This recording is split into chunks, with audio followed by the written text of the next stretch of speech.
You're welcome back, and now the rest of the news. Students in tertiary institutions have been advised to use their free movement. This is coming from the managing director of Boeing Group, Dr. Ori Martins. Dr. Martins gave the advice after awarding scholarships to 5 undergraduate students of the Journalism and Media Studies Department at the University of Port Harcourt. He says part-time jobs will help students gain valuable work experience before graduation. When you are working, you are having industrial experience. Employers are looking for people with experience. Then you can say you have 2 or 3 years experience because you are working while you are in school, and that makes you responsible. A lot of vices on our campuses today may not be there or reduced to barest minimum if the students are also exposed to working environment. And of course, the pressure on the parent to pay school fees upkeep will also be reduced. It's something that should be encouraged by everybody. Professor Ifechukwu Odoldo applauded Boeing Group for the gesture, saying it will boost the academic potential of other students. Correspondent Namdi Wala reports that the company also offered a job opportunity to one of the top 5 students with the highest CPA in the department, Chiamaka Egono.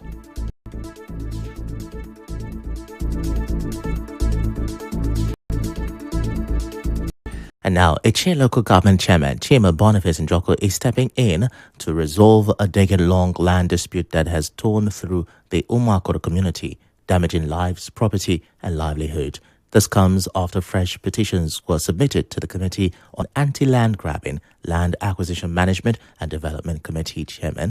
Committee Chairman Emmanuel Bilo tells the council boards that they received a petition from Eze Innocent Musu and others against Mrs. Comfort Chinedu and her group, or from Umakoro in Ibeche. Njoko thanked the committee and says he remains committed to tackling insecurity, stopping land grabbing, and restoring peace in the area. He also calls on the judiciary to remain the hope of the common man and avoid issuing conflicting orders that could trigger further unrest. Njoko adds that he is determined to bring a lasting solution between the two factions in Umuakoro. Meanwhile, Committee Secretary Prince Chijoke Ndimele briefed members on the case involving the Umuakoro community, Velox Estate, and Mr. Otamiri, while other matters have been shifted to the next sitting. And now in business, agriculture stakeholder Dr. Charles Okoro is warning that insecurity could trigger a major food crisis if the federal government doesn't act fast. Reacting to the destruction of crops by herders in River State and the insecurity in the north, he faults the state government for failing to implement the anti-open grazing law. Now, he says farmers are becoming bankrupt and unable to repay loans due to these losses. They hate that you are doing your business. Every investment or business you are doing, you make a plan and financial budget provision for it.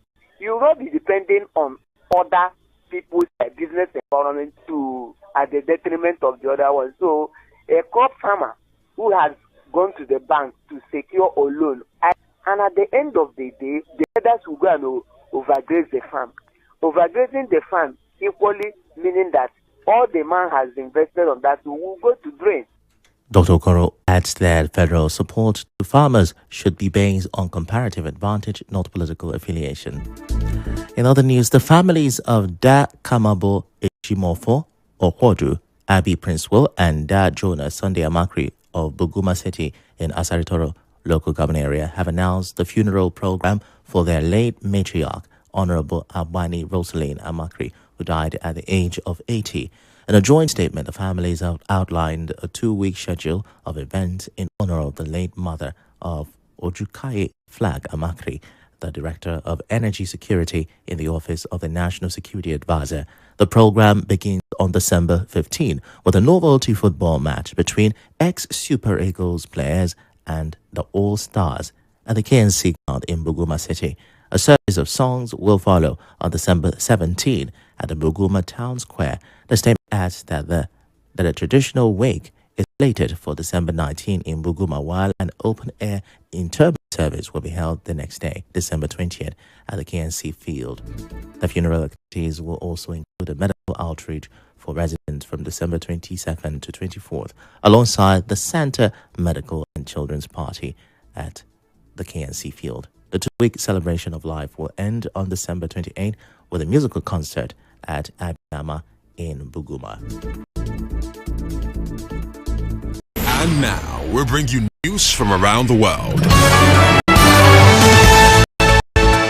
Ukraine's President Volodymyr Zelensky meets today in London with UK Prime Minister Keir Starmer, French President Emmanuel Macron, and Ifechukwu to forward a new peace plan in war.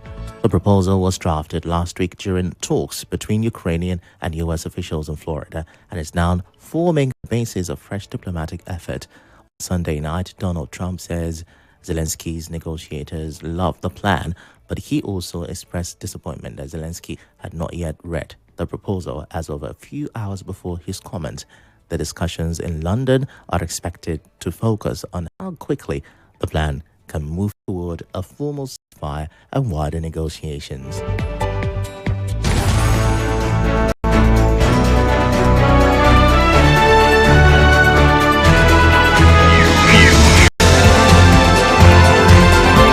This is the news on 92.3 Nigeria Info.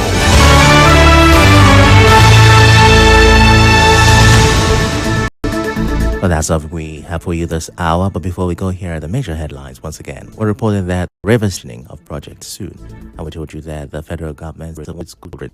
We also heard President Tinubu praise the Nigerian military after stopping coup in Benin Republic. The news was edited by Ufoma Ebamono. To reach the news team, send an SMS or WhatsApp to 0808 721 7215. I am Ifechukwu Muonyili. Many thanks for listening.